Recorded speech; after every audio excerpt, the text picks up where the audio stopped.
Saludos, queridos hermanos. Queremos darles la bienvenida a este podcast que con la ayuda del Señor podemos estar llevando adelante.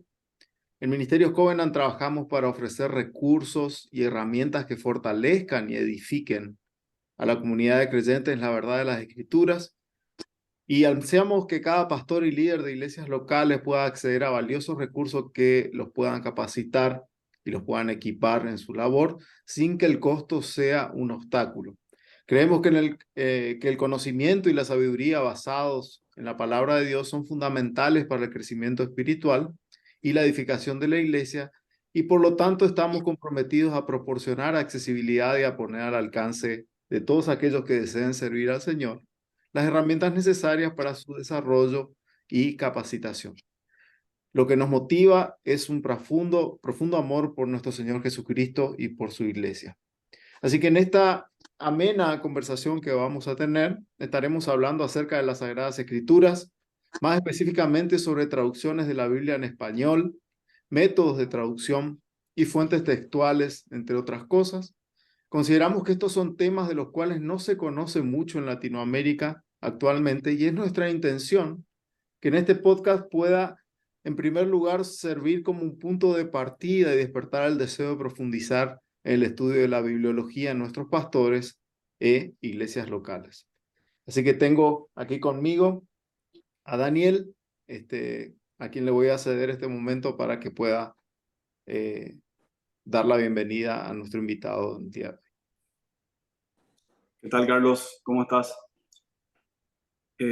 Así como decía, este tema que vamos a tratar es un tema bastante importante y para eso tenemos con nosotros al pastor Alejandro Riff. El pastor Alejandro es representante en Argentina de la Sociedad Bíblica Trinitaria y formó parte del comité revisor de la Biblia Reina Valera, Sociedad Bíblica Trinitaria. Además, nuestro hermano Alejandro Riff sirve como pastor de la Iglesia Cristiana Bíblica de Rosario, en Argentina. Nuestro hermano está casado, tiene 2 hijas y realmente es un gusto para nosotros tenerte hoy con nosotros aquí, pastor. Gracias por este tiempo que estás dedicando para tratar este tema. Y bueno, pastor, un gusto. Te saludamos aquí y esperamos que este tiempo que vamos a compartir sea de edificación y bendición para la iglesia. Muchas gracias, Carlos y Daniel, y de parte a toda la gente que hace Ministerios Covenant, que el Señor pueda prosperar su labor en la difusión de sana literatura, sana doctrina, en Paraguay y seguramente en toda la zona de influencia donde están llegando con sus libros y con sus ministerios. Y gracias por esta invitación para poder presentar algo que, como dijo Carlos, se habla pero muy por encima, o sea, no tan profundamente, que es el tema de la bibliología, ¿sí? Así que bueno, trataremos de responder a todas las preguntas que se puedan hacer. Gracias, pastor. Excelente. Bueno, adentrándonos ya, pastor, en el tema que nos convoca en esta noche, quisiéramos empezar con unas preguntas que tienen más relación específicamente a lo que es Sociedad Bíblica Trinitaria. Y la primera pregunta que queríamos hacerte es precisamente esto, es que nos expliques, que nos hables acerca de Sociedad Bíblica Trinitaria. ¿Qué es Sociedad Bíblica Trinitaria? Si nos podrías contar un poco acerca de sus inicios, acerca del propósito, quiénes la integran, cuáles son los objetivos de Sociedad Bíblica Trinitaria. Bien, la Sociedad Bíblica Trinitaria es una antigua sociedad bíblica que nace en Inglaterra. No la primera, pero sale de un desprendimiento de las primeras sociedades bíblicas, que al principio se llamó Sociedad Bíblica Británica, que obviamente llegaba con Biblias a todo ese territorio, pero tuvo una demanda mundial y esa sociedad bíblica se denominó Sociedad Bíblica Británica y Extranjera. O sea, estamos hablando del comienzo del siglo XIX, año 1803 aproximadamente. Pasado casi 30 años, esa sociedad creció mucho y si bien tuvo cosas destacables y favorables, tuvo algunas no favorables, donde por ahí en el afán de expandir las escrituras, permitieron que entraran dentro de esa sociedad bíblica británica y extranjera, ¿sí? Dos ramas, podemos decir, que no son cristianas en el sentido protestante, ¿no? Como ser católicos y aparte de eso, digamos, los católicos que querían Biblias con sus libros apócrifos en el Antiguo Testamento, también lo más grave fue unitarios, es decir, aquellos que no creen en la Trinidad. Entonces empezaron a formar parte de esa sociedad y en las reuniones que se hacían para decidir cosas, no se podía estar orando en el nombre de Jesús y un montón de trabas que ponían. Entonces, un grupo de personas dijo, si esto sigue así, o sea, si no expulsan del seno de la Sociedad Bíblica Británica Extranjera a los unitarios y dejamos de imprimir Biblias para católicos, nosotros nos vamos. Y fue así, no hubo un acuerdo y se retiró un grupo en el año 1831, ¿sí?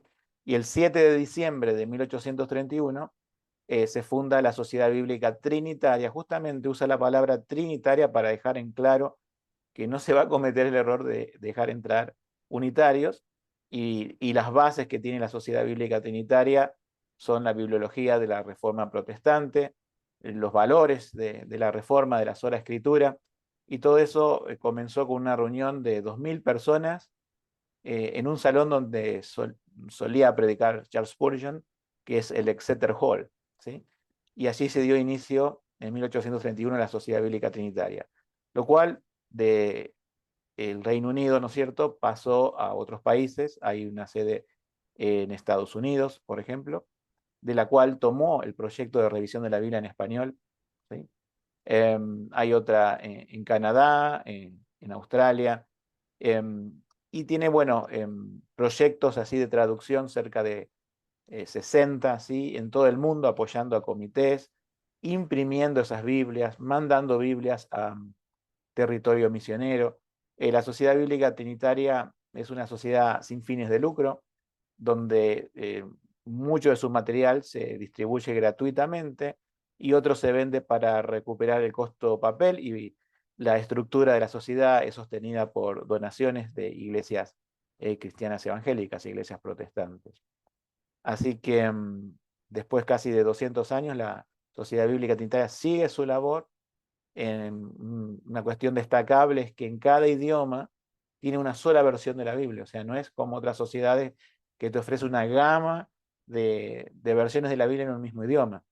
En nuestro idioma es la Reina Valera y esta es la revisión, que quizás hablaremos un poco hoy, tendrán preguntas, que se llama en un acrónimo RBSBT, o sea, es la Reina Valera, pero hecha una revisión por la Sociedad Bíblica Trinitaria, que hemos tardado unos 14 años en un equipo de revisión en hacer esta revisión.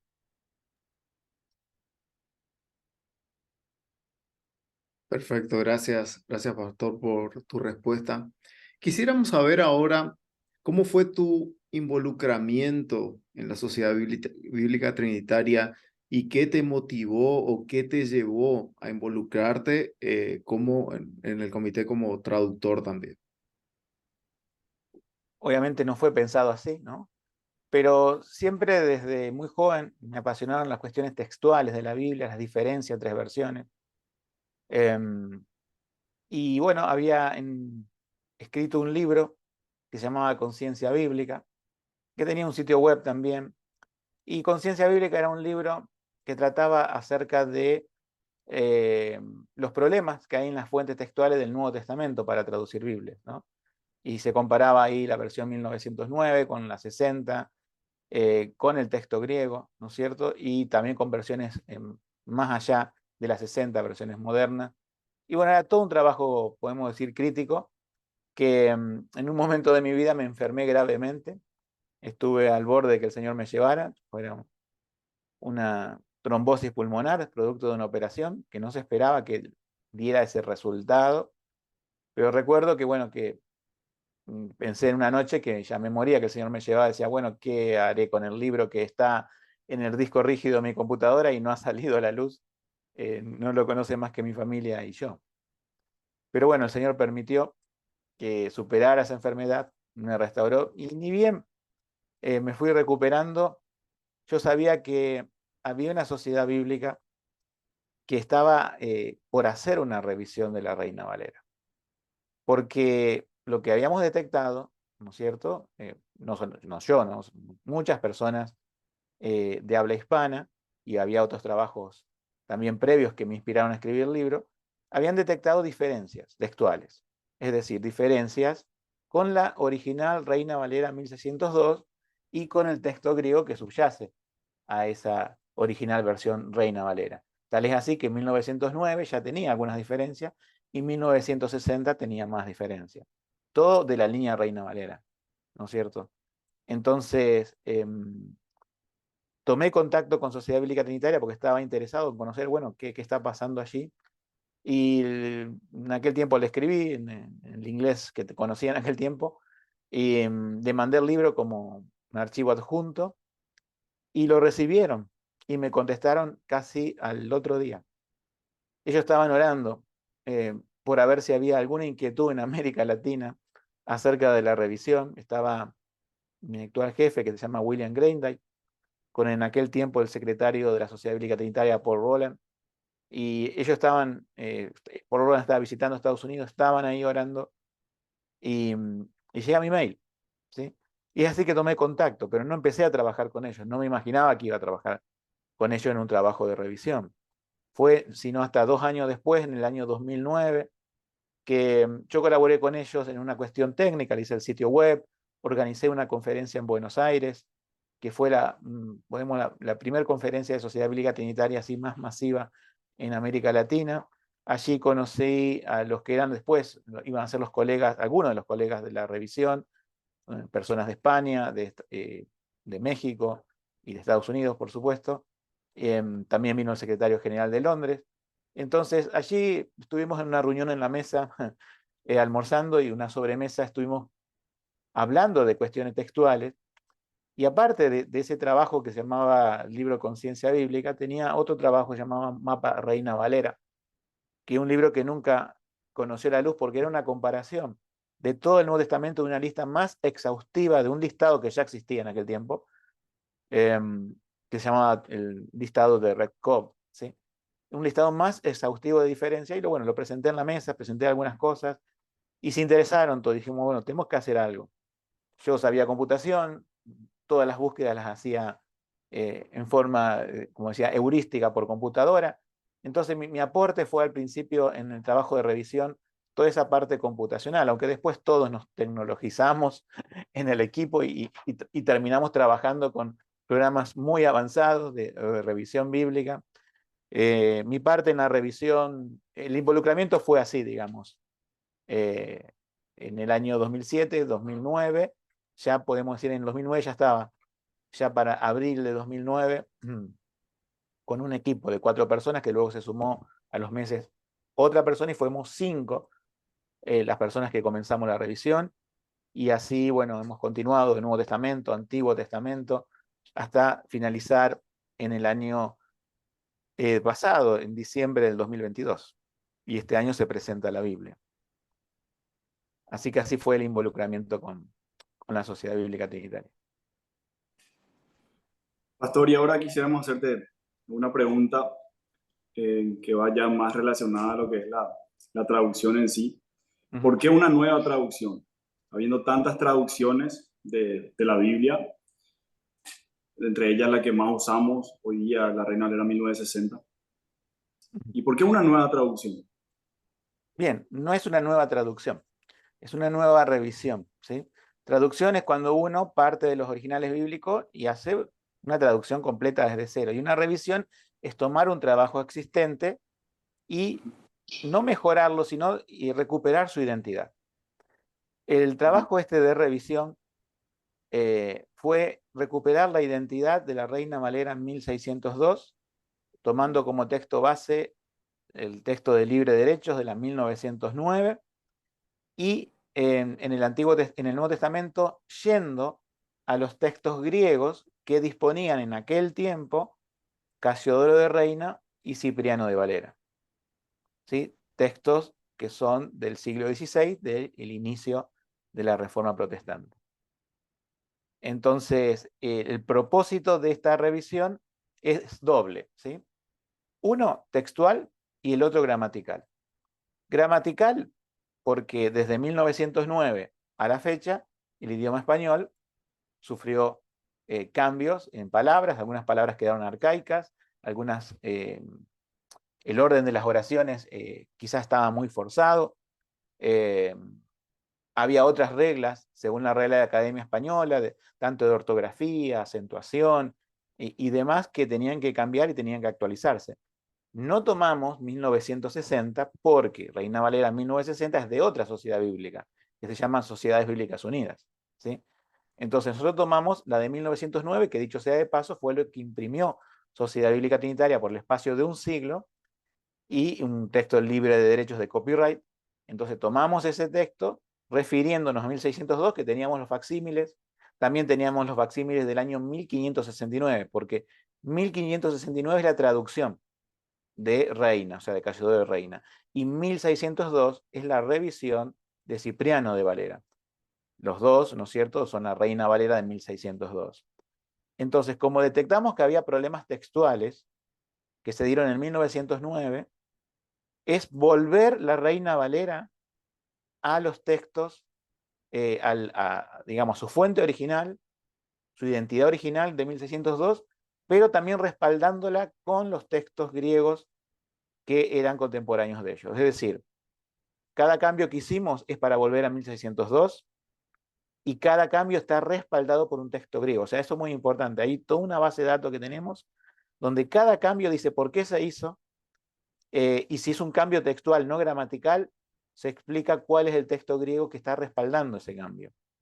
Hacemos incluso una captura de pantalla, hay textos griegos, cerca de 30 que teníamos, de la época de la Reforma, que uno dice, ¿cómo se fueron consiguiendo? Bueno, algunos se fueron pasando electrónicamente y otros se fueron consiguiendo de las universidades de Europa que estaban escaneando todo lo que tenían en su sótano, lo pusieron al alcance de todos y otros se fueron comprando. O sea, una colección de compra de cosas bajadas por internet, ¿sí? Y de textos que ya están en formato electrónico en múltiples plataformas. Entonces, con respecto al Nuevo Testamento, se utilizaron esa fuente.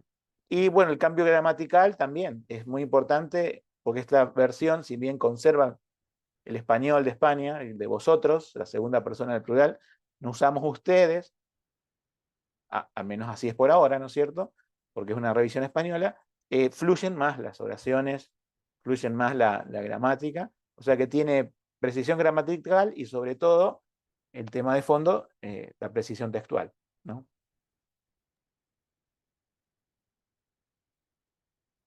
Perfecto, doctor. Gracias por tu respuesta. Eh, y acerca de esta nueva revisión, como bien nos corregiste, ¿cuál fue el proceso de traducción que usaron? Y si podés contarnos un poco acerca de cuáles son los distintos métodos de traducción que se suelen usar para traducciones de Biblias y para revisiones de Biblias, como es en este caso. Uh-huh. Bueno, es amplio el desarrollo. Siempre que uno va a decir, bueno, ¿por qué hay tantas versiones de la Biblia? Uno se pregunta. ¿Por qué una revisión más? Pero también hay muchas traducciones nuevas, o sea, no revisiones. Hay muchas revisiones de la Reina Valera y muchas traducciones que no son de la Reina Valera. O sea, por ejemplo, Biblia Textual, Biblia de las Américas, Nueva Versión Internacional, etc. ¿Sí? Son dos razones, simplemente dos. Lo resumimos a la mínima expresión. Fuente textual y método de traducción. Entonces, quizás podría explicar, ¿sí?, en dos la cuestión. ¿Por qué utilizamos determinada fuente textual y por qué utilizamos determinado método de traducción? O sea, me gusta siempre empezar por fuente textual que por el método de traducción. Porque lo primero es lo que cualquier comité revisor de la Biblia tiene que tomar en cuenta. Entonces, fuente textual, yo diría, la fuente textual del Nuevo Testamento, o sea, vamos a hablar de fuente textual del Nuevo Testamento y del Antiguo Testamento, ¿sí? La fuente griega del Nuevo Testamento es la misma que se utilizó en la época de la Reforma, donde Martín Lutero tradujo, ¿no es cierto?, la Biblia, el Nuevo Testamento, del texto griego que se conoce como el texto receptus. Eso es en latín, la traducción es texto recibido. Se lo llamó así porque es el texto que ha utilizado la Iglesia y ha recibido a través de los siglos, ¿no es cierto? Entonces hubo, gracias a la invención de la imprenta, varios editores, o sea, que tenían su imprenta, sus tipografías, etcétera, editores de el Textus Receptus. Y podemos nombrar 4 editores del Textus Receptus de la época de Reina y Valera, que imprimieron, imagínense, en varios volúmenes, porque era bastante voluminoso, ¿no es cierto?, imprimir en caracteres hebreos y griegos. En el Nuevo Testamento hay una obra que se llama La Políglota Complutense, ¿sí?, que es una obra que extrañamente hizo el cardenal Cisneros, que era católico, para darle un poco de renombre a la universidad que había creado en Alcalá de Henares, a 40 kilómetros ahí de Madrid. He podido estar allí. Lamentablemente no estaba la Políglota Complutense, se la habían llevado a otro lugar. Pero ahí se creó la Políglota Complutense y no la dejaron imprimir porque se dieron cuenta que los protestantes, imagínense, ya Lutero, 1517, ya le echó un ojo a la Políglota Complutense diciendo quizás pueda usar esto. Reina la utilizó, de hecho. Entonces se les vio peligroso para los católicos que alguien de ellos mismos hicieran los originales de la Biblia en imprenta, porque los protestantes lo iban a tomar para traducir Biblias a los idiomas populares. Y de hecho lo hicieron, ¿sí? Salió después que la edición de Erasmo, ¿sí?, que también estamos allá 1514 en adelante, ¿no? Y Erasmo de Rotterdam quizás es el más conocido, el que más suena, si el Textus Receptus se asocia con Erasmo, pero no es así, ¿sí? No solamente Erasmo tuvo sus ediciones del texto recibido, sino que también la antigua Políglota Complutense es unos años antes de Erasmo, pero prohibida su circulación, o sea que tuvo la popularidad Erasmo. Después un editor muy famoso, ya por el 1550, es Robert Estienne, o conocido por su nombre latín por Stephanus, que también hizo varias ediciones y difieren en algunas cosas con las de Erasmo, o sea que no es el mismo trabajo de Erasmo copiado, ¿sí? Y como cuarto podría nombrar, aunque hay cerca de 20 editores más, a Teodoro de Beza, el sucesor de Juan Calvino, que tuvo también varias ediciones ya a finales del siglo XVI, por lo tanto ya quizás más utilizadas por Valera que por Reina, ¿sí? Esas son las 4 ediciones del texto recibido que pensamos, mejor dicho, no pensamos, hemos comprobado a lo largo de 14 años que determinados textos del Nuevo Testamento coinciden con eso. Eso es fuente textual del Nuevo Testamento, ¿sí? En el Antiguo Testamento es el texto hebreo. No se ha tomado el texto griego, que se llama Septuaginta, sino el texto hebreo, que es el texto masorético hebreo, ¿sí? Porque los católicos son los que toman siempre el texto griego y allí viene la Vulgata, ¿no es cierto? La Vulgata latina de Jerónimo. Entonces los reformadores tomaron el texto hebreo, fueron a las fuentes, y Reina dice que si bien tenía la Septuaginta a su disposición, él va a regresar al texto fuente, es decir, el texto hebreo. Y allí, con el texto masorético, se tradujo el Antiguo Testamento. Y bueno, esas son las fuentes textuales que nosotros hemos utilizado. Por ejemplo, ya nombré las 4 del Nuevo Testamento. Y el Antiguo Testamento, bueno, la versión se denomina texto masorético en la revisión de Ginsburg, ¿sí?, que es lo que imprime Sociedad Bíblica Trinitaria. Ginsburg fue alguien de principios del siglo XX, que era creyente, era judío, pero era creyente, hay que destacarlo, que siguió el texto hebreo masorético de unos rabinos, uno se llama Ben Shain, ¿sí?, pero eso era del siglo XVI, ¿no? Entonces, nosotros nos basamos en el Antiguo Testamento sobre el texto hebreo. Podemos decir que no hubo problemas o cambios así significativos en la Reina Valera 1909, ¿sí?, con respecto a la 1602 en el texto hebreo. Sí hubo algunos cambios en el texto griego, ese era el problema, ¿sí? Actualmente hay un problema con todas las Biblias porque están haciendo un nuevo texto hebreo, pero hebreo a partir de otras cosas, que ahora no, quizás si nos da el tiempo podemos hablar un poco, pero no quiero extenderme mucho. Entonces, primero fuente textual, repasando, texto recibido griego en el Nuevo Testamento y texto masorético griego en el Antiguo Testamento. Entonces, esa es una cuestión, fuente textual. La otra es método de traducción. Y método de traducción, hay dos métodos de traducción, extrañamente. Y digo extrañamente porque en los libros seculares no se aplican esos métodos de traducción. Alguien los ha inventado, ideado, creado para la Biblia y que afecta la teoría de la inspiración, tanto plenaria como verbal específicamente.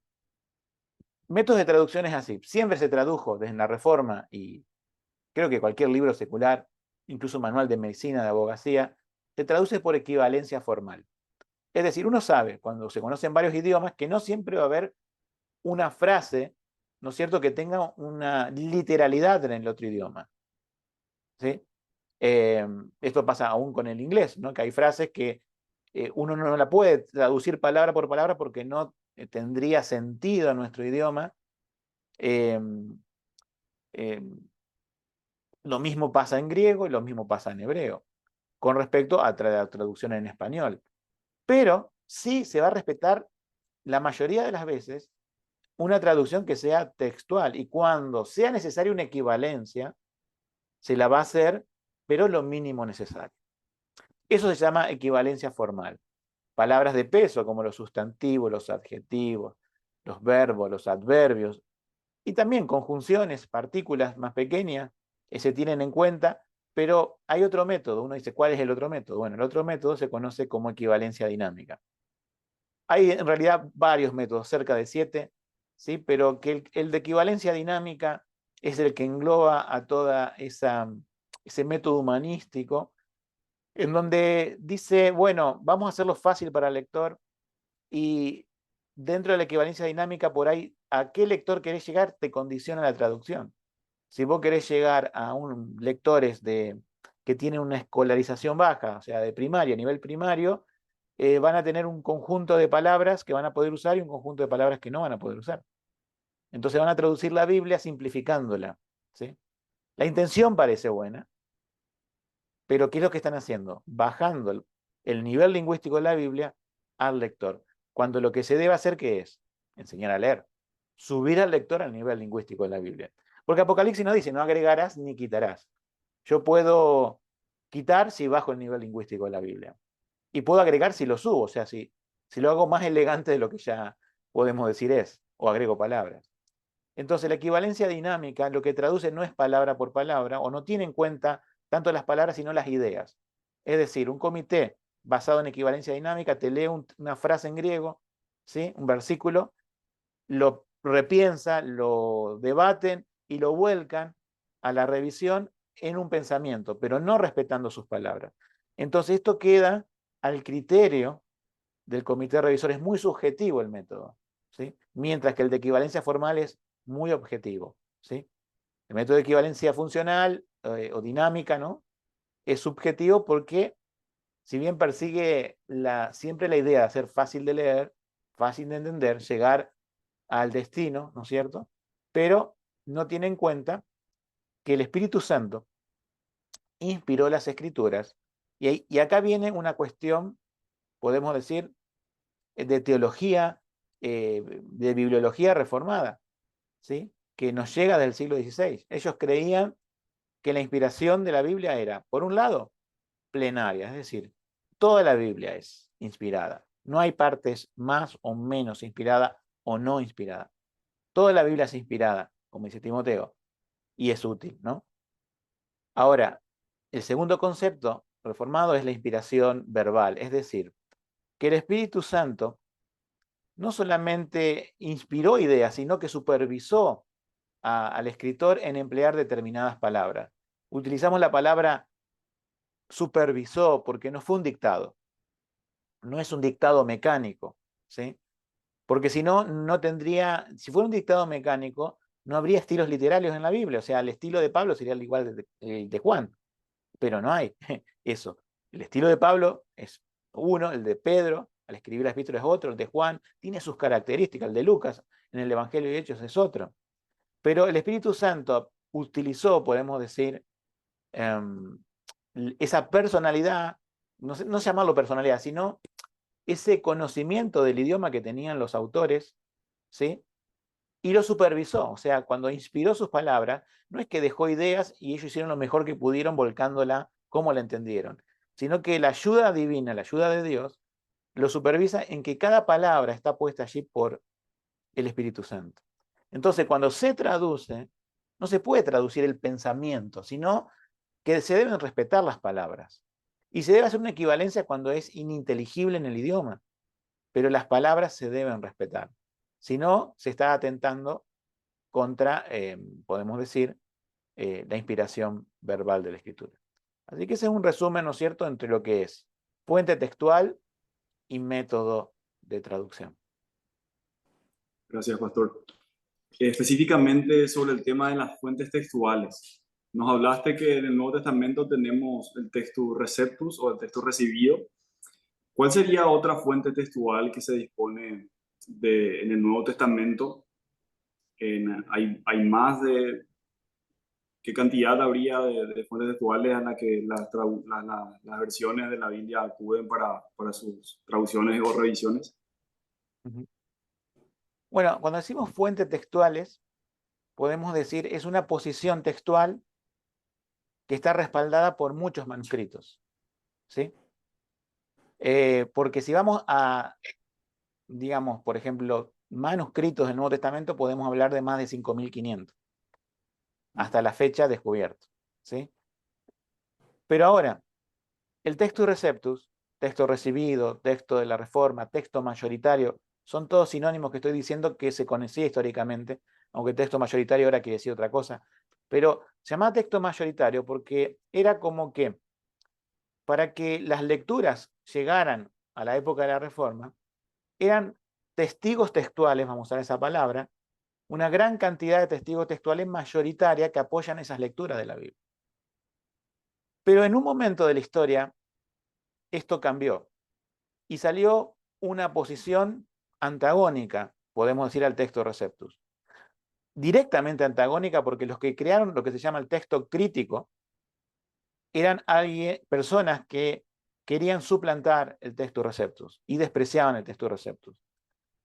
Y elaboraron una teoría diciendo que el texto receptus fue en el siglo IV una recensión de un tal Luciano. Recensión quiere decir producir un texto en base a sus fuentes textuales en una edición, ¿sí? Ellos elaboraron una teoría que hubo una recensión en el siglo IV y que el texto receptus es un texto artificial, ¿sí? Y que llegó a la época de la Reforma un texto que no era exacto. Ellos dicen eso, la crítica textual. Los que impulsaron esta idea se llamaron de apellido Westcott y Hort, ¿sí? Esto es en Inglaterra y digamos, ellos no fueron los que crearon esa idea. Ya un siglo anterior, personas como Griesbach, Lachmann, Tischendorf después, Tregelles, ¿sí? Son todos críticos textuales que fueron imponiendo la idea de que habría que llevar el nuevo texto griego del Nuevo Testamento a otros manuscritos, que no son la familia del texto receptus, de cual provienen de una familia que se llama bizantina, ¿sí? La familia bizantina, para que ustedes, lo que nos escuchan, se ubiquen geográficamente, en aquel tiempo, hoy sería lo que es actualmente Turquía. Tiene el Imperio Bizantino, es ese estrecho de Bósforo que separa, ¿no es cierto?, Asia Menor de la península ahí griega, ¿no es cierto?, está ahí en el medio, y el texto bizantino fue el texto caracterizado por esa zona, ¿sí? Que si uno va al Nuevo Testamento se da cuenta que son las fundaciones de las primeras iglesias cristianas. Pero los críticos textuales en 1881 y antes, ¿sí? Porque en 1881 se creó el Nuevo Testamento griego crítico de Westcott y Hort, ellos se inclinaron más por fuentes textuales del área alejandrina, o sea, de Egipto, norte de África, que obviamente están más cuidados los manuscritos porque el clima es seco, ¿sí? Entonces quedan los manuscritos. Pero el tema es que, para resumirlo, ellos tomaron 5 manuscritos, básicamente. Dos de ellos podemos decir que son los principales, que son el Códice Sinaítico y el Códice Vaticano. Códice Sinaítico descubierto en esa zona, en un convento al pie del monte Sinaí, un convento católico llamado Santa Catalina. Iban a quemar esos manuscritos. Fue Tischendorf, que era un cazador de manuscritos, y los encontró y dijo: esto tiene valor histórico, es del siglo IV aproximadamente, etc. Y lo llevó consigo, ¿sí? Hizo varios viajes hasta que se hizo de todos los documentos. Cuando decimos códice, es como un manuscrito cosido por la punta y que tiene la forma de los libros actuales. No es un rollo, ¿sí? Un códice es como un libro actual cosido, ¿no es cierto? Nada más que escritura a mano, ¿sí? Entonces, existía otro manuscrito, otro códice, mejor dicho, que estaba en la Biblioteca del Vaticano, que era el Códice Vaticano. Más otros tres, como el Códice Alejandrino, por ejemplo, Códice Efraemi, Códice de Besa, fueron manuscritos que se utilizaron en menor medida, porque en mayor medida se utilizó Vaticano y Sinaítico, y esos pocos testigos textuales minoritarios dieron como origen al texto crítico. Pero para todo eso, para complicarlo más, uno dice: ¿cómo, si, por ejemplo, el texto receptus está apoyado por más del 90% de los manuscritos de la familia bizantina, y el texto crítico apoyado por tan pocos, cómo es que puede prevalecer? Bueno, Huesco y Jor hicieron lo que se llama toda una maquinaria crítica, todo un aparato crítico, que para decir, comparar esos manuscritos que ellos decían que eran los mejores. Por eso dicen en algunas Biblias: estos no están los mejores manuscritos, los mejores son los que ellos prefirieron. Y la crítica textual los pone como mejores, por el solo hecho de ser antiguos, nada más, no por ser mayoritarios. Entonces, ellos tenían, por ejemplo, conceptos tales como que la lectura más corta, en una divergencia de versículos, la lectura más corta era la correcta, la lectio brevis, le decían. ¿Por qué? Porque decían ellos, los escribas eran dados a agregar. Entonces, posiblemente la lectura más corta era la mejor. Después, la lectio difficilor, que era la lectura más complicada, es la correcta frente a una lectura más simple, porque decían: los escribas eran dados a armonizar el texto. Entonces, para terminar de matar al texto recibido, y no lo pudieron, obviamente, Huesco y Jor idearon una teoría, que es esto de la recensión luciana del siglo IV, diciendo que el texto recibido era un texto fabricado, ¿sí? Cuando en realidad ellos estaban fabricando un texto, con todo eso, ¿no? O sea, estaban acusando al texto receptus de lo que ellos mismos estaban haciendo, porque ellos estaban haciendo una recensión también, con toda una pedagogía, podemos decir, con todos los descubrimientos y todos lo que vino en materia así de escritura del Renacimiento, todo, bueno, todo lo que el humanismo produjo, ellos lo estaban aplicando a la Biblia. O sea, que no era solamente el descubrimiento de esos códices, sino que además era la aplicación de métodos humanísticos para determinar la escritura. Entonces, lo que debemos resaltar es esto, ¿no? Que Huesco y Jor, al hacer ese Nuevo Testamento griego, no lograron imponerlo. Pasó tiempo. Imagínense en que las primeras versiones basadas en el texto de Huesco y Jor, así en cantidad, ¿no? Vinieron, por ejemplo, en América Latina después de la versión del 60.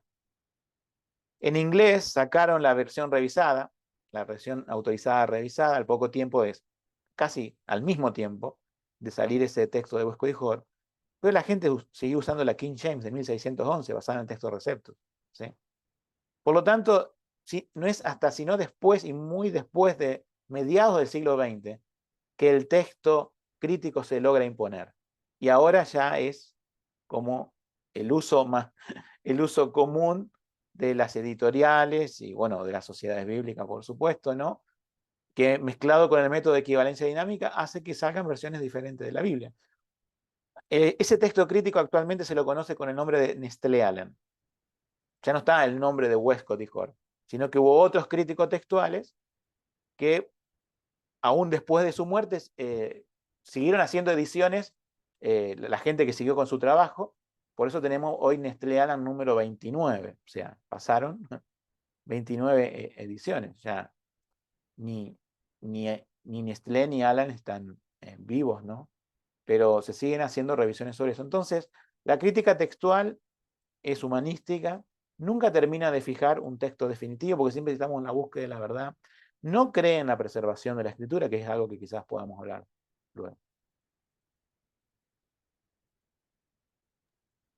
Gracias, Pastor, por tu respuesta. La verdad que muy amplia y muy clara.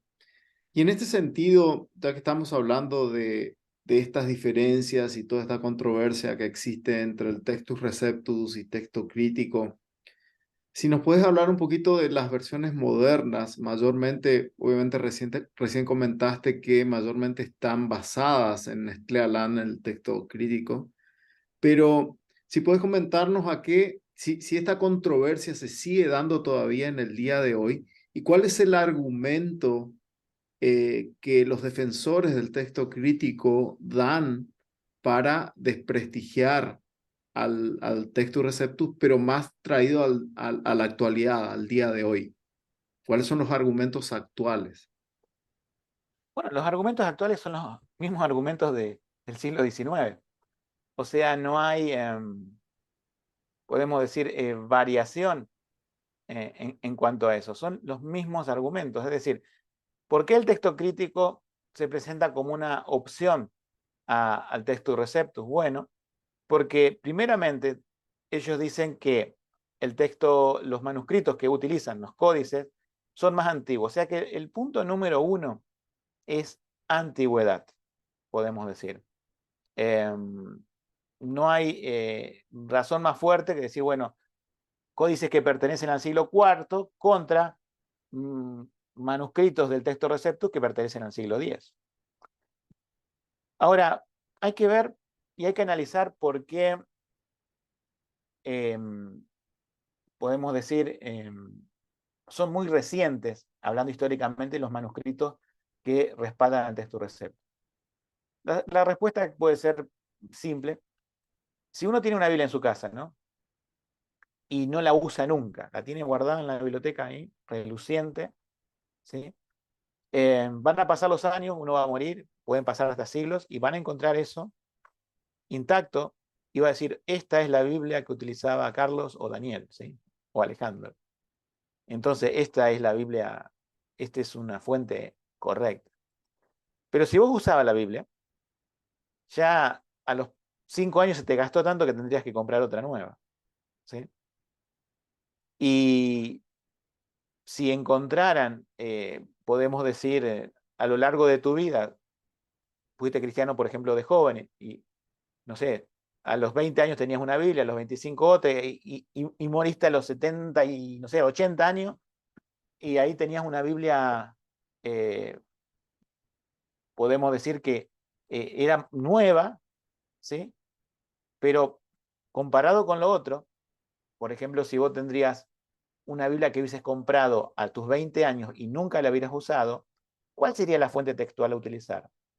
La Biblia más nueva, podemos decir, no tan antigua, de tus 80 años que te compraste antes de morir porque ya habías gastado mucho la Biblia anterior, o aquella que nunca usaste que te compraste a tus 20 años.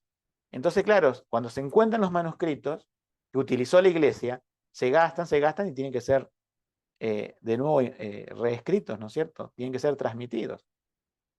Pero algunos manuscritos que quedaron sin uso, porque la iglesia los rechazó, que quedaron en conventos católicos al punto de ser tirados, incluso por ellos mismos, desechados. Otro como curiosidades, guardado en el Vaticano, por el solo hecho de ser más antiguo, la crítica textual dice, esto está más cerca del original. El tema no es cuántas copias dista del original, sería otra pregunta, y qué tan fiel es al original. Y también otra pregunta es, si en los lugares donde se encontraron no hubo alteraciones deliberadas. Porque si uno ve la historia, las principales herejías vinieron de Alejandría, no del lugar donde estaba la iglesia presente, ¿sí? La iglesia presente es la que conservó el texto por la providencia de Dios, copiando, usándolo, reescribiéndolo. Las iglesias de habla griega, ¿sí? Lo utilizaban cada domingo en su lectura pública, ¿sí? Y también parte de esos manuscritos que utilizaban en esa lectura pública fueron conservados como evidencias del texto recepto. Esos también son más antiguos, ¿sí? Se llaman leccionarios esos manuscritos, ¿sí?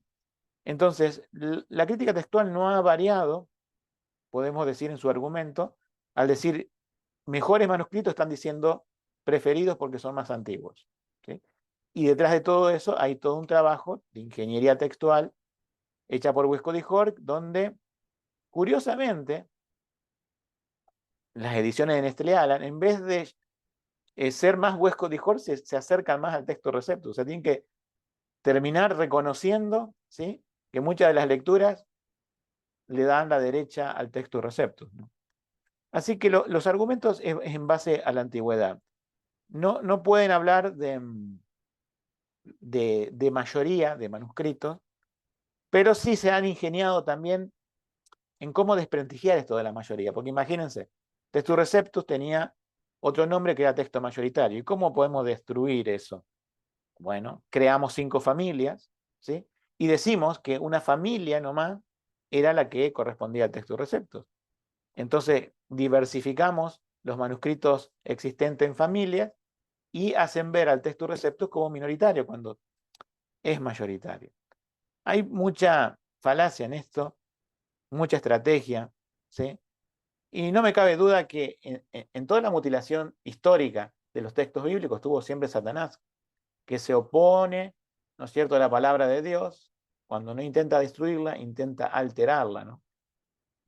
Pero si uno dice, la crítica textual, se le suma ahora el método, si bien tiene que ver con los textos, las traducciones modernas se basan en el método de equivalencia dinámica.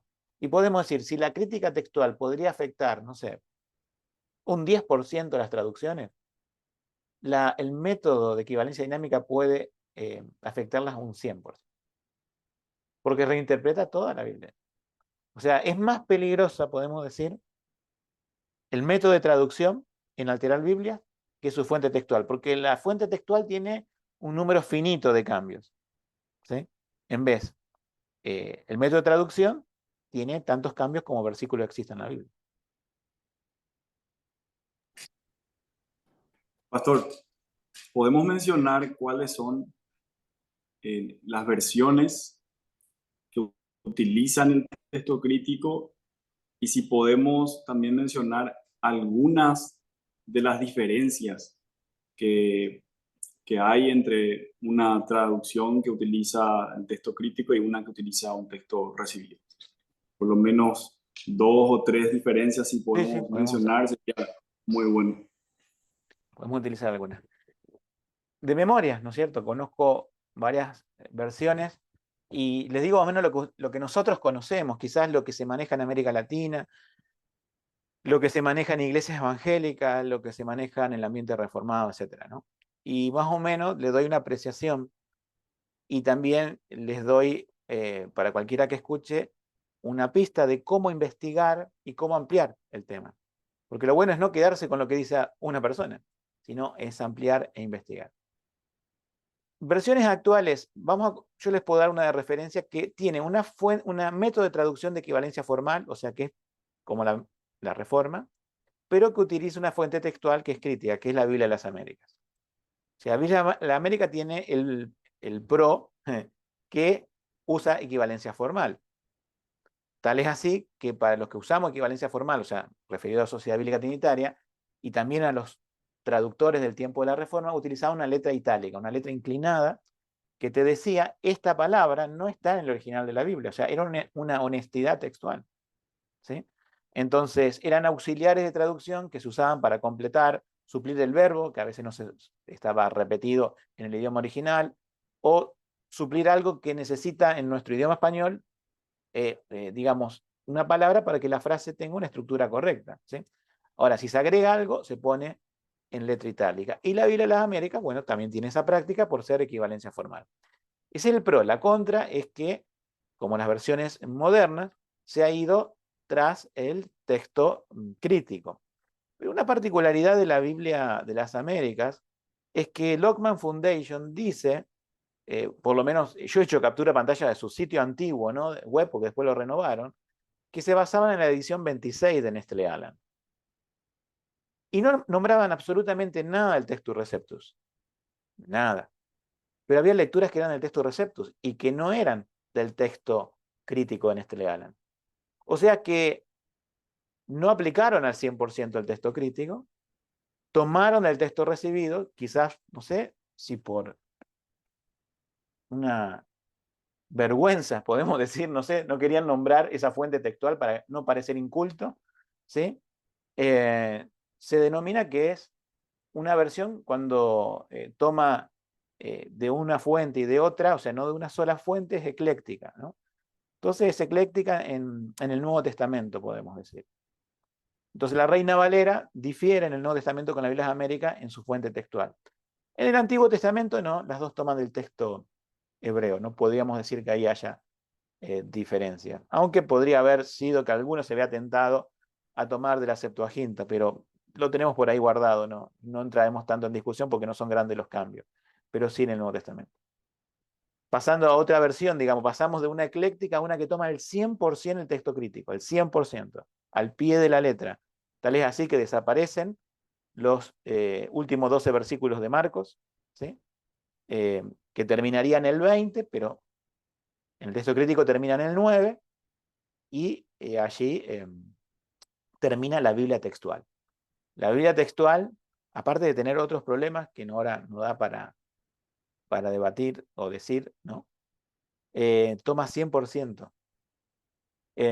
Tal es así que a un pastor que tenía la Biblia textual le digo, podemos buscar, no sé, estamos hablando, podemos buscar la historia de la mujer adúltera cuando Jesús, sí, se la busco. Se puso a buscar en la Biblia textual y yo ya la había encontrado en mi Reina Valera.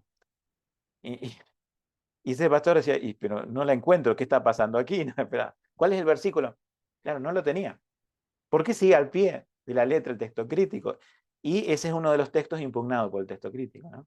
No está esa historia, desaparece totalmente. Entonces, mucha gente dice, la Biblia textual, porque dice, la palabra textual que te sugiere, que siga al pie de la letra el texto griego, pero ¿cuál texto griego? Entonces, los versículos que conocemos históricamente y que ha defendido la Iglesia, no está en la Biblia textual. Esas dos Biblias que nombré, Biblia de las Américas y Biblia textual, son de equivalencia formal, por eso las agrupé. Ahora nombro todas las demás, que aparte de basarse en fuente textual de texto crítico, son de equivalencia dinámica, en diferentes porcentajes. Eso lo que voy a decir es muy a grosso modo. NBI, nueva versión internacional, 50 y 50. 50 formal, 50 dinámico. Es una Biblia ahí en la mitad, ¿no es cierto? Y gran parte de texto crítico, obviamente se va... no es que saca partes como la textual, pero la Biblia de estudio de NBI pone muchas dudas textuales al pie, ¿sí? Una vez en mi juventud me regalaron una NBI de estudio, ¿sí? Y yo, esa locura, ¿no? De decir, a los 13 años ya estaba metido en temas textuales. Uno dice, ¿por qué? Tendría que estar haciendo otra cosa un chico de 13 años. Pero cuando cumplí 18, iba a una determinada iglesia, ahora no importa cuál, me regalaron una NBI de estudio. Y cuando llego a Segunda Pedro, yo siempre veo los comentarios, me decía, posiblemente Segunda Pedro no la escribió Pedro. Y yo dije, ¿qué? ¿Cómo que no la escribió Pedro? Entonces, hay alguien que se hace pasar por Pedro. Entonces, ellos decían, es un recurso que se utilizaba en la época. O sea, la crítica textual no solamente corrompe textos bíblicos, corrompe autoría de personas. Cuando uno va a la crítica textual, ve que ellos dicen, no hay tal cosa como que Moisés escribió los primeros 5 libros de la Biblia, o que Pedro haya escrito su segunda carta. Entonces, lleno de dudas, y la Biblia, me acuerdo de NBI de estudio, decía eso. Dios habla hoy, una de las primeras versiones que salió en español con equivalencia dinámica. Yo digo, es la primera, tiene ese hito, ¿sí? Que primero salió con su Nuevo Testamento de Dios llega al hombre, allá por el 70, y después la Biblia completa, Dios habla hoy, que hubo una edición para los protestantes, de etapa creo que era dorada, y una con una palomita que sale que es para los católicos, o sea, con apócrifos, ¿sí? O sea, para los dos. Esa es una Biblia un 80, casi 90% de equivalencia dinámica.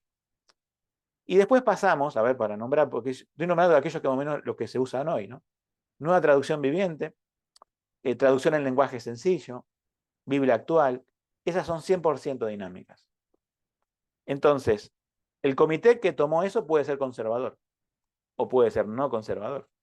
Entonces puede ser un buen no traducción sino paráfrasis de la Biblia o una mala paráfrasis de la Biblia, con tendencias, qué sé yo, si hubo en el Comité Católico, y eso lo tenemos registrado en un artículo, va a cambiar cosas, por ejemplo, del bautismo. Pero una traducción viviente creo que es una buena paráfrasis, pero ellos te dicen, es una traducción. Y la gente dice, yo tengo en mis manos una traducción bíblica. No, tenés una paráfrasis, que es un parafraseo del original. Si no te aparece la palabra justificación, sangre, redención, ¿por qué no te aparece? Bueno, porque el objetivo de la paráfrasis es sacar los términos legales de la Biblia que la gente no entiende. Nadie va a entender por ahí, actualmente dicen ellos, justificación. Pero ellos se olvidan de que la Biblia tiene que ser predicada aparte de repartida.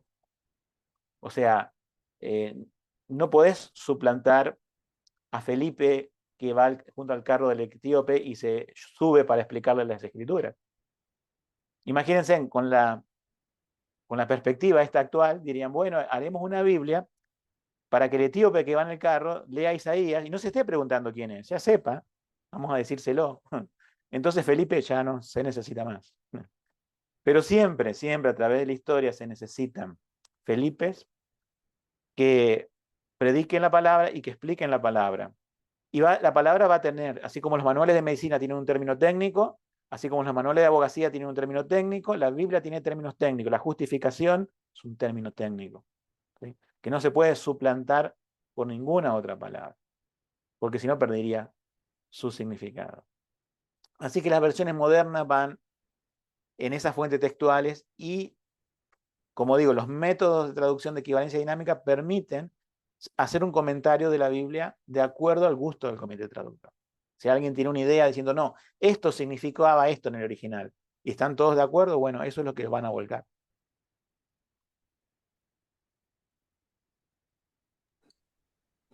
Gracias, pastor. Realmente muy interesante y algo en lo que hay que seguir ahondando e investigando, como comentaste al principio. Una última pregunta, pastor. Teniendo en cuenta nuestra herencia bautista reformada, ¿qué implicancias tiene la utilización de una u otra fuente textual en las traducciones que comúnmente usamos? ¿Afecta esto a alguna doctrina esencial en la que creemos? Sí, antes de contestar esa pregunta, nos quedó pendiente citar unos ejemplos. Recuerda, yo pensé que me ibas a preguntar sobre esto. Biblias.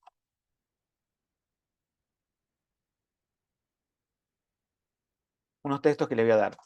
Le voy a dar, podemos decir, ver dos textos porque el tiempo no nos da para más, pero estos dos textos son, podemos decir, yo diría, fundamentales en lo que se refiere a traducción bíblica. Primera Timoteo 3:16, vamos a ver el primero, ¿sí? Que yo les leo como dice en la Reina Valera de la Sociedad Bíblica Trinitaria. Y sin contradicción grande es el misterio de la piedad. Dios ha sido manifestado en carne, justificado en el Espíritu, visto por los ángeles, predicado a los gentiles, creído en el mundo, recibido arriba en gloria. Y yo les leo este texto, tengo, bueno, en mi software acá cerca de 30 versiones, pero les leo Reina Valera actualizada, por ejemplo. Indiscutiblemente grande es el misterio de la piedad. Él fue manifestado en la carne, justificado por el Espíritu. Reina Valera contemporánea, lo mismo. Perdón, no, Reina Valera, no, NBI. No hay duda, grande es el misterio de nuestra fe. Él se ha manifestado como hombre. A ver si tengo otro ejemplo de otra versión bíblica. No se fijen en lo indiscutiblemente, eso no causa problemas, ¿sí? Sino la parte que dice, en vez de Dios fue manifestado en carne, dice Él fue manifestado en carne, ¿sí? Entonces, ¿cuál es el problema con eso? Mientras estoy buscando el otro versículo. Bueno, el problema es que si yo digo, por ejemplo, que el Señor Jesucristo fue manifestado en carne, los testigos de Jehová están de acuerdo con esto. No tienen problema en eso. Pero si yo voy con un texto de Reina Valera y digo, Dios ha sido manifestado en carne, es el único versículo que conecta Dios con carne en el sentido mismo dentro del texto, ¿sí? Porque que que Cristo se hizo hombre, Dios se hizo hombre, ¿no es cierto? La segunda persona de la Trinidad encarnó, es toda una doctrina bíblica que podemos traerla de todo el Nuevo Testamento. Pero el único versículo que conecta Dios, Theos, ¿sí? Con carne, es ese versículo que le acabo de leer. Pero en el texto crítico y en sus manuscritos que encontraron, no tiene Theos, ¿sí? No tiene Dios, sino tiene Hos, tiene un pronombre. Entonces dice, Él fue manifestado en carne. Entonces uno dice, ¿es lo mismo? No, no es lo mismo. Porque alguien que niega la Trinidad, ¿con qué versículo se quedaría mejor? Le convendría Él fue manifestado. O sea, que hay, con esto estoy diciendo no algo irracional, sino algo para demostrar que afecta la doctrina. O sea, un texto que las confesiones de fe utilizan para demostrar la deidad de Cristo, no está. Y el otro texto, que es muy similar, ¿sí? Está en el libro de Hechos, y es 20:28. Yo se lo voy a leer primero en la versión Reina Valera, de Sociedad Bíblica Trinitaria. Dice, por tanto, mirad por vosotros por todo el rebaño en que el Espíritu Santo os ha puesto por obispos, para apacentar la iglesia de Dios, la cual ganó con su propia sangre. Fíjense en que ahí está la iglesia de Dios. Reina Valera contemporánea dice la iglesia del Señor, que él ganó con su propia sangre. Ahí ya no es lo mismo la iglesia del Señor que decir la iglesia de Dios. Porque nuevamente ese texto, si de otro nos conectaba carne con Dios, este texto nos conecta sangre con Dios. Entonces, si yo lo cambio por Señor, es como el caso anterior por el pronombre. O sea, ¿quién es? El Señor Jesucristo. Porque Señor Jesucristo le puedo llamar Señor, a Dios también, pero ahí nuevamente los dos versículos claves, podemos decir, de conexión de carne con Dios, sangre con Dios, están afectados por el texto crítico. Entonces, vamos ahora sí a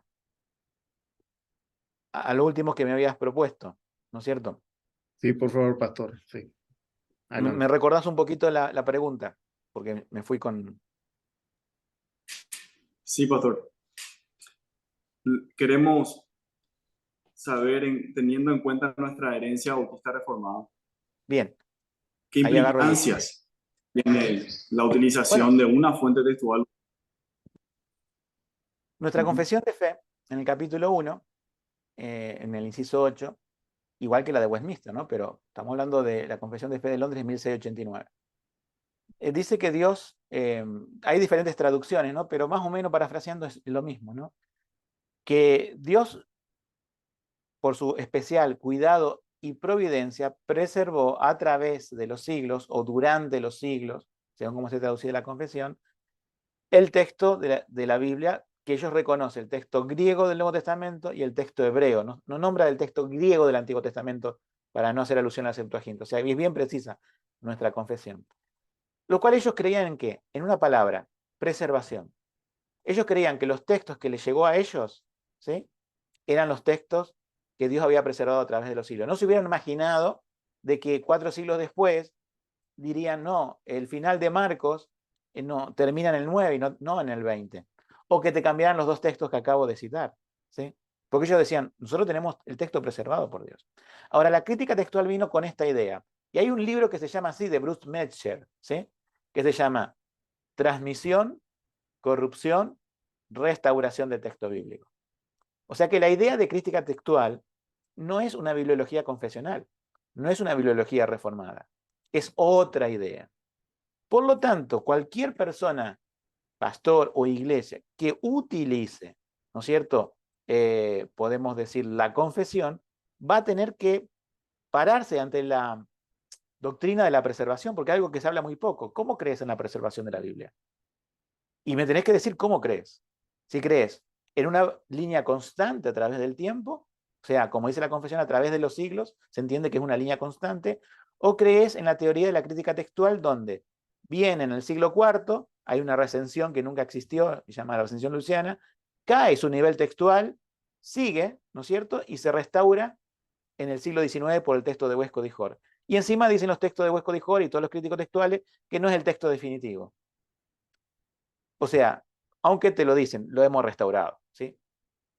Transmisión, corrupción, restauración. O sea, que cuando vos llegás siglo IV al siglo XIX, ¿qué tenés en el medio? La Reforma. ¿Qué tenés ahí? Corrupción.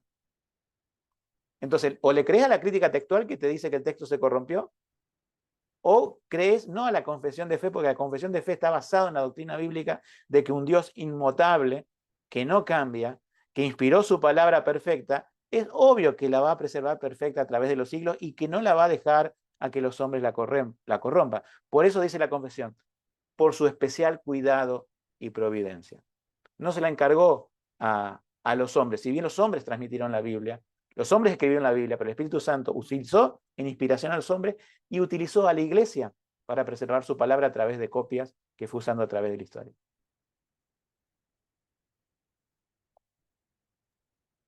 La verdad que es impresionante, pastor, este argumento, y yo creo que debería ser, como bien lo dijiste, que muchos deban considerar estas cosas, ¿no? Y también, ¿qué pensás? ¿Vos pensás, pastor, que hay desconocimiento al respecto, que falta mucha instrucción? ¿Cuál vos crees que es el motivo por el que hay este desconocimiento a veces? Como última Yo pregunta. creo que frente al gran acceso que tenemos de información hoy, al fácil acceso es comodidad, ¿sí? Y desconocimiento. Ahora, hay que ir con esta idea. ¿Qué creemos en la preservación? La iglesia y los institutos bíblicos, cuando dan bibliología, o algunos no lo dan a bibliología, fíjense que algunos institutos bíblicos no dan bibliología, pero si tuvieran una materia en donde los estudiantes y futuros pastores estudiaran esa materia, ellos tendrían que definir cómo creen en la preservación. Yo sé que hay muchos pastores que sinceramente nunca se les planteó esto. O sea, dicen, tal pastor usa esta versión y confían que es un pastor sincero, entonces yo también uso la misma. O sea, ajusto mi hora con el reloj de otro y no con la hora oficial, que sería buscar un poco estas cuestiones, ¿sí? A veces es esa comodidad de decir, no, bueno, pero si la usa tal persona o tal pastor que es súper conocido en América Latina y a la vez es reformado y usa la confesión, yo para qué voy a discutir eso, debe estar en lo cierto. Yo creo que estamos en un tiempo en donde la reforma ha comenzado allá, creo que a principios de nuestro siglo en América Latina, y si ustedes hacen una revisión histórica, la reforma es siempre reformándose. Empieza con el Evangelio, y eso es lo que ha llegado a América Latina. Hace 23 años atrás, a lo mejor no teníamos idea en América Latina de lo que era la confesión de fe de 1689, ¿sí? Y me incluyo. Pero hoy conocemos todas estas cosas. Entonces, a medida que vayamos conociendo más, ¿sí? Y vayamos profundizando en una bibliología, esta posición va a ir cambiando. Yo confío que de aquí a muchos años, y aún va a estar esta versión que revisamos en Sociedad Bíblica Trinitaria, y quizás algo que yo ni siquiera vea, pero esto, si el Señor no viene antes, por su iglesia, ¿no? En su segunda venida, esto va a ir creciendo y avanzando, y ya lo estoy viendo en América Latina. En muchos institutos que antes no hablaban de bibliología, ahora tienen una materia de bibliología. Y mucha gente que nos está consultando para seminarios, para charlas, para talleres. Y, y trato un poco, y tratamos, Sociedad Bíblica, todos hablo en conjunto, de eh, pasar todo este conocimiento a través de todo el material que producimos en el sitio web, todo el material que está en inglés, que estamos traduciendo también, y las conferencias que se dan a través de América Latina. Es un trabajo arduo, es un trabajo paciente, pero ir con respecto, no a imponer nada, a imponer ideas, sino a dialogar bíblicamente, es decir, ¿cómo crees en la inspiración bíblica? ¿Cómo crees en la preservación bíblica? ¿Cómo te parece que puede ser una bibliología que sea acorde al carácter de Dios y consecuente con su obra de providencia a través de la historia? Amén. Bueno, desde ya queremos agradecerte, pastor, por tu tiempo, por haber estado presto a responder estas preguntas, haberte tomado el tiempo de estar aquí con nosotros compartiendo. y yo creo que va a ser de mucha bendición y edificación para nuestra comunidad. Queremos agradecerle también a cada uno de ustedes por haber escuchado este podcast y queremos invitarlos a seguirnos, perdón, en nuestras redes sociales y a visitar nuestro sitio web www.ministerioscovenant.org. Los saludamos, hermanos, con la paz del Señor y nos encontramos en el próximo episodio, Dios mediante. El Señor les bendiga.